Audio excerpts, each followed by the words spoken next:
अब देखो, अब हम पढ़ते हैं क्लासेस एंड ऑब्जेक्ट, ठीक है, जो ऑपरेटिंग जो उसको हम बोलते हैं कि ऑब्जेक्ट ओरिएंटेड जो प्रोग्रामिंग वाला जो कॉन्सेप्ट होता है जो सी प्लस प्लस में, वो उसका मेन कॉन्सेप्ट हम यहाँ पढ़ रहे हैं। यह है क्लासेस एंड ऑब्जेक्ट्स। अब देखो थोड़ा सा मैं इसको ये पढ़ लेता हूँ, फिर मैं आपको समझाता हूँ।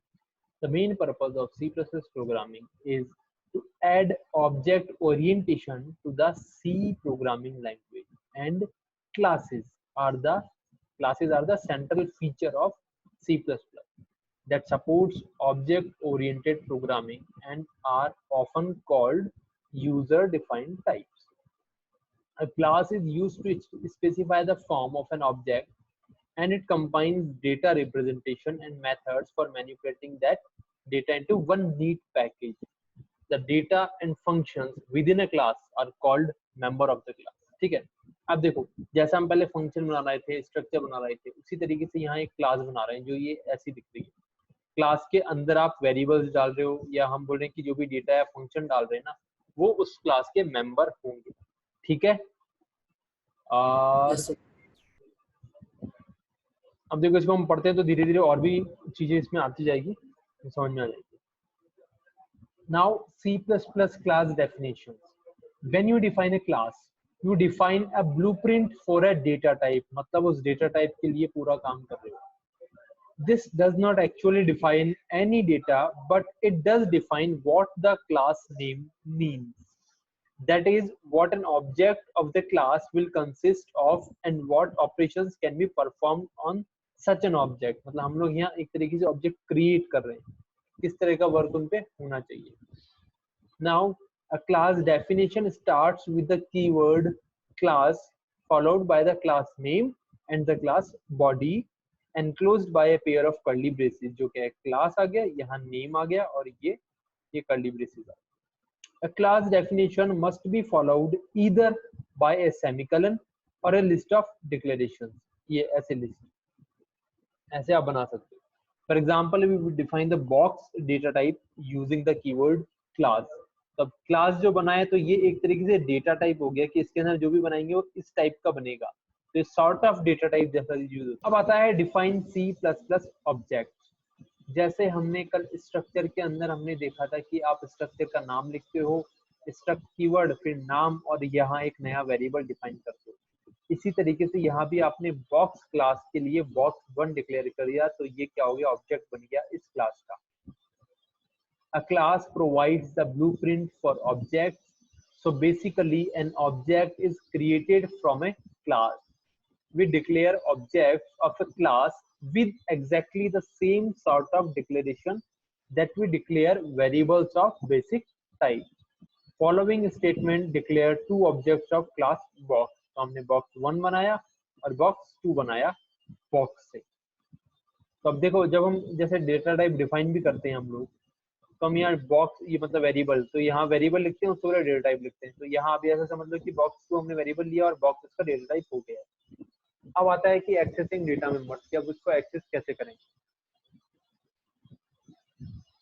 तो देखो डायरेक्टली आप एक्सेस करते हो तो आप क्या करोगे, डॉट लगा के यूज करोगे, जैसा हम स्ट्रक्चर या उसमें भी कर रहे थे, अच्छा हाँ स्ट्रक्चर में ही कर रहे थे हम, डॉट लगा के। इस प्रोग्राम में हमने क्या किया, देखो ये हेडर फाइल आ गई, नेम स्पेस आ गया। अब हमने क्लास बनाई है, क्लास बॉक्स नाम से।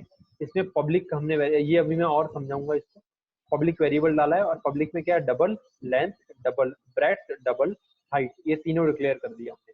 ठीक है, अब हम आ गए यहाँ पे नीचे। अब इंट मेन आया, इंट मेन में हमने box1 box2 ये डाल दिया, डबल वॉल्यूम इक्वल 0.0 हमने डिफाइन कर दिया है। नाउ box1 की स्पेसिफिकेशन डाल दी हमने, तो box1 डॉट हाइट, हाइट कहाँ से जा रहा है, यहाँ से, और box1 डॉट हाइट कितनी, dot length dot breadth. box2 की आ गई, dot height dot length dot breadth. ठीक है, अब हम वॉल्यूम निकाल रहे हैं, तो हमने क्या लिखा, volume equal box1 dot height multiply box1 dot length multiply box1 dot breadth, और प्रिंट कर दिया वॉल्यूम को यहाँ पे। इसी तरीके से 2 के लिए करा तो box2 dot height box2 dot length and box2 dot breadth हो गया, और उसको यहाँ प्रिंट कर दिया। ठीक है, और दोनों प्रिंट होके हमारे पास वैल्यू आ गई। तो ये तो होता है एक सिंपल वे और क्लास को यूज लेते हुए। ठीक है, अब तो ये तो सिंपली मतलब क्लास को कैसे यूज में लेते हैं यहाँ भी बता दिया कि हम ऐसे डिफाइन कर सकते हो आप इसके ऑब्जेक्ट, यहाँ से फिर ये पब्लिकली डिक्लेयर हो गए तो यहाँ से डायरेक्ट कनेक्ट होते हैं इनसे, जैसे हम ये वैल्यू डाल रहे हैं इसमें और कैलकुलेट भी हो जाते हैं और ऐसे प्रिंट हो जाते हैं। अब आती है इसमें नई चीजें, classes and objects in detail. अब इसमें देखो क्या क्या होता है classes and objects, member function, access modifier, constructor and destructor, copy constructor, friend function, inline function, this pointer, pointer to C++ class, static member of a class, इतना सब कुछ होता है। ठीक है, तो अभी हम इसमें जो फर्स्ट है क्लास मेंबर फंक्शन, वो हम पढ़ेंगे कि मेंबर फंक्शन होता क्या है, तो इसको थोड़ा अच्छे से समझना। ठीक है, अब इसमें देखो, a member function of a class is a function that has its definition or its prototype within the class definition like any other variable। इसके कहने का मतलब ये है, आपने क्लास डिफाइन करा और यहाँ क्लास क्लोज हो रहा है, यहाँ से स्टार्ट हो गया, यहाँ क्लोज हो रहा है। हमने अभी तक क्या किया कि हमने अभी तक ऐसे वेरिएबल डिक्लेयर कर दिए इसमें, लेकिन अब अगर आप इसमें एक फंक्शन डिफाइन करते हो, चाहे उसको है ना यहाँ पे डिफाइन वो डिक्लेयर ही कर दो, डिफाइन चाहे क्लास के आउट में कर दो, आप बाहर में कर दो, लेकिन जब अंदर डिफाइन कर दोगे तो भी वो क्या बोला जाएगा कि वो एक मेंबर फंक्शन है। ठीक है, और अंदर भी पूरा फंक्शन लिखना चाहो तो अंदर लिख सकते हो, दोनों अपने पास तरीके होते हैं। और जब बाहर लिखना होता है तो कैसे लिखते हो, देखो मैं बताता हूँ। अभी इसमें क्या हुआ कि आपने 3 वेरिएबल डाला और आप फंक्शन डिफाइन कर रहे हो, तो ये फंक्शन डिफाइन हो गया इस तरीके से, ये क्लास के अंदर ही बना हुआ है फंक्शन। देखो ये क्लास स्टार्ट, ये क्लास खत्म, ये फंक्शन इसके अंदर बन गया। अब अगर आपको क्लास के बाहर डालना होता तो आप क्या करते, पहले तो ये फंक्शन लिखते, जो कि हमने यहाँ लिख दिया, ये फंक्शन हो गया। अब क्लास के जब बाहर चलेंगे हम, तो हमको ये लिखना पड़ेगा डबल बॉक्स, हमको स्कोप रेजोल्यूशन ऑपरेटर जो डबल डबल कॉलन है ये यूज करने पड़ेंगे। क्यों, इससे क्या हो रहा है, ये बॉक्स क्लास का गेट वॉल्यूम फंक्शन है, ये बता रहा है क्लास के बाहर आ गया तब। ये जो फंक्शन है जो उसका अब डेफिनेशन हम लिख रहे हैं, ये इस क्लास का है, ये बता रहा है। तो और ये क्लास आ गई अपने पास, और फिर सॉरी ये क्लास आ गई है और ये फंक्शन हमने डिफाइन कर दिया है। अब यहाँ से हम कैलकुलेट कर लेंगे। आगे समझ में? हाँ सर। कर ही सकते हैं हम यहाँ से। अब देखो इधर में आ जाओ, हेडर लगाया, ये लगाया, यहाँ आते हैं क्लास बनाया। क्लास में क्या किया हमने, पब्लिक और 3 वेरिएबल डाल दिए। ठीक है, डाल दिए। अब इसके बाद में मेंबर फंक्शन बना रहे हैं। क्या क्या member function, double get volume, set length, set breadth, set height, 4 member function डाल दिए, लेकिन इनको अभी डिफाइन नहीं करा है, ओनली डिक्लेयर करा है। डिफाइन क्या कर रहे हैं, नीचे देखो, double box get volume, double वो sorry wide box set length, wide box set breadth, wide box set height, ये हमने चारों यहाँ डाल दिए। फिर अब मेन फंक्शन आ गया अपना, हमने 2 ऑब्जेक्ट डिक्लेयर करे, डबल वॉल्यूम 0.0 करा, बॉक्स 1 की स्पेसिफिकेशन डाल दी, तीनों वैल्यू 2 की डाल दी। अब 1 की वॉल्यूम निकाल दी, 1 का निकाल दिया, 2 का निकाल दिया। सेम प्रोग्राम है जो हमने पहले किया था, लेकिन इसमें हमने क्या किया, हमने इसमें और ये वाले फंक्शंस भी ऐड कर दिए हैं, ये वाले 4 फंक्शन जो इस तरीके से डिक्लेयर हुए। आगे समझ में?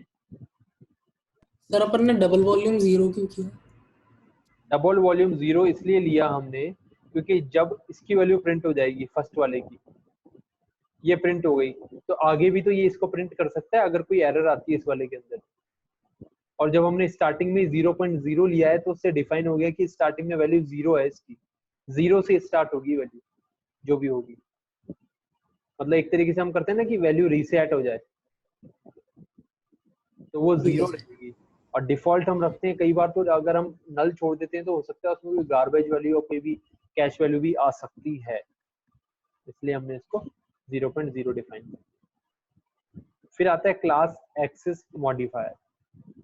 अब देखो जो मैं बता रहा था पब्लिक और जो लिखा रहा था ना, ये क्या होता है, ये देखो क्लास एक्सेस मॉडिफायर में क्या होता है, hiding is one of the important features of object oriented program which allows preventing the functions of a program to access directly the internal representation of a class type. The access restriction to the class member is specified by the labeled public, private or protected section within the class body. The keywords public, private, protected are called access specifier. अभी देखो अंदर क्या काम करते हैं, अगर आपने जैसे हमने ऊपर भी पब्लिक वैल्यू ली थी, पब्लिक के अंदर वैल्यू लेते हो और डालते हो उसमें, तो वो क्लास के आउटसाइड में भी कहीं पे भी यूज हो सकते हैं वो वाले वेरिएबल जो डिक्लेयर है पब्लिकली, या वो मेंबर फंक्शन जो पब्लिकली डिक्लेयर है। फिर आता है प्रोटेक्टेड। प्रोटेक्टेड वही यूज होंगे अगर इस मेन क्लास से कोई और क्लास भी बन रही हो, तो उस क्लास से दूसरी क्लास में यूज हो सकते हैं, जो उसकी डिराइव्ड क्लास को हम बोलते हैं कि एक पेरेंट क्लास हो गई और एक चाइल्ड या डिराइव्ड क्लासेस हो गई। तो ये प्रोटेक्टेड वाला सिस्टम उसमें यूज होगा कि आप इसको डिराइव्ड क्लास या चाइल्ड क्लासेस में यूज कर सकते हैं, ठीक है। फिर आता है प्राइवेट क्लास। प्राइवेट क्लास होता है कि प्राइवेट क्लास में ओनली इसी सेम क्लास के अंदर ही वो यूज होगा, उसके बाहर वो यूज नहीं होगा, ये होता है प्राइवेट क्लास। अब देखो, अब आते हैं हम पब्लिक मेंबर पे। पब्लिक मेंबर में हमने एक क्लास लाइन बनाई है, लाइन के अंदर हमने ये सब पब्लिक में डाला है, तो जैसा हम पहले कर रहे थे ये सब उसी तरीके से यूज हो रहा है, पूरा प्रोग्राम रन कर रहा है कंप्लीट। ये तो हो गया पब्लिक मेंबर का। अब आता है प्राइवेट मेंबर का। देखो इसमें लिखा हुआ भी है, private member variable or function cannot be accessed or even viewed from outside the class. Only the class and friend functions can access private members. By default, all the members of a class would be private. For example, in the following, class width is a private member, which means until you label a member, it will be assumed a private member. मतलब अगर आप default छोड़ देते हो, लिखते नहीं हो कुछ भी, तो ये क्या हो जाएगा कि ये आपने प्राइवेट डिफाइन किया है। अगर आपको पब्लिक डिफाइन करना है तो आप पब्लिक लिखोगे, अगर कुछ भी नहीं डालोगे मॉडिफायर में तो वो क्या हो जाएगा, बाय डिफॉल्ट प्राइवेट हो जाएगा। अब जैसे यहाँ है, यहाँ ऊपर कुछ नहीं लिखा तो ये प्राइवेट है, ये पब्लिक लिखा तो ये पब्लिक हो गया। अब देखो यहाँ आते हैं इस वाले में, ये आपने पब्लिक लिखा, ये 3 पब्लिक आ गया, प्राइवेट डाला, ये विड्थ वाला प्राइवेट आ गया है, ठीक है। और ये मेंबर फंक्शन आ रहे हैं कंटिन्यू प्रिंट में। अब इसमें डायरेक्टली विड्थ कहीं यूज नहीं हो रहा, विड्थ ये जरूर हो रहा है कि ये वाला विड्थ इनके कोई लिंक हो जाए तो पब्लिक के अंदर, अंदर क्लास में, बाहर कहीं यूज नहीं होगा ये विड्थ, क्योंकि वो प्राइवेटली बना हुआ है। इसके बाद आते हैं हम प्रोटेक्टेड मेंबर में। देखो, the protected member variable or function is very similar to a private member, but it provided one additional benefit that they can be accessed in child classes which are called derived classes. तो अब ये आगे आएगा ही जब हम classes पढ़ेंगे पूरी। अभी देखो, जैसे इसके अंदर कर रखा है, आपने क्लास बनाई बॉक्स, फिर इस बॉक्स से आपने एक और क्लास बना the small box, colon box की, इस बॉक्स की छोटी क्लास है स्मॉल बॉक्स, इसका एक तरीके से सब क्लास हो गई इसकी स्मॉल बॉक्स नाम से।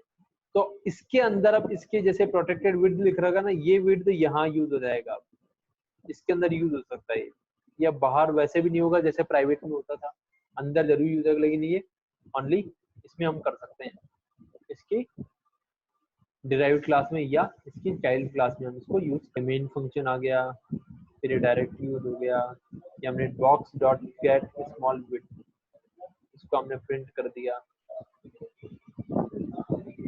आगे समझ में? हाँ सर।